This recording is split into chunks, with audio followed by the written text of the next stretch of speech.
our next speaker that we're so happy to have is Julian Hynes. He's from Sunrise. He's a Sunrise Amherst Co-Hub lead. He's on the Amherst Public Shade Tree Committee, and we're so happy to have him here to talk today about why he cares so much about this. Hello everyone. I'm so glad you all were able to make it today. I would first like to thank Save the Pine Barrens, Save Massachusetts Forests, and the Herring Pond Wampanoag Tribe for organizing this event and allowing myself from Amherst Sunrise to speak. My name is Julian Hynes, and as Janet said, I'm a member of Sunrise Amherst, which is a youth-led organization working on an intersectional platform to protect our changing climate and fight against environmental injustice. And I am also a member of the Amherst Public Shade Tree Committee, which is an Amherst Town committee working to protect the public shade trees within our town. We work with the town tree warden. I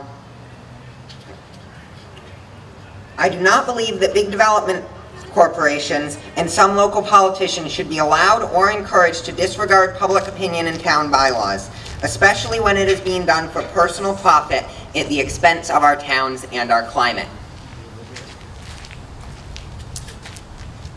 Contrary to some beliefs, these two bills, an act relative to forest protection and an act relative to the increased protection of wildlife management areas, which flyers are being distributed on, will not damage any progress towards clean energy, but rather guide it in a direction that protects old-growth forests and trees, that guides clean energy to meet the needs of average working people over profit, and that makes sure clean energy is most beneficial to our Earth without killing the things that Mother Nature put there to protect itself and us from climate change. On a statewide level, I believe we must also be careful to not increase environmental injustices. These are on bright display in the city of Springfield, Massachusetts, which is seen as the asthma capital of the United States. That is because this city has been systemically exploited for profit over its people, its trees, and its environment. Springfield is just 30 minutes away from here on I-91, meaning it is close enough that our friends and our neighbors are experiencing these injustices every day. These injustices include poor air quality, a lack of public shade trees, and harmful environmental pollutants. They should be mitigated or resolved rather than expanded into more parts of our wonderful valley.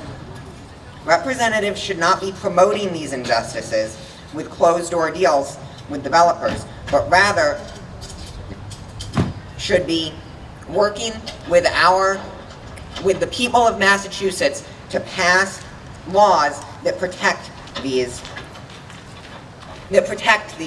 forests and trees. Many investors, developers, and corporations proposing these projects say they understand the experiences of working people without taking even 5 minutes to speak to these people and listen to how what is being done to them affects their lives. Simply put, this is wrong.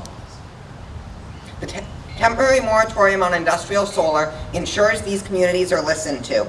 It also helps ensure that companies proposing projects, like the recently proposed installation in Shutesbury, would protect our changing climate and protect against environmental damages, instead of clear-cutting 190 acres of old-growth forests, leading to the release of stored carbon and causing many runoff difficulties. As proposals move forward, we must all be conscious of the effects uneducated industrial solar projects have on our towns and our climate.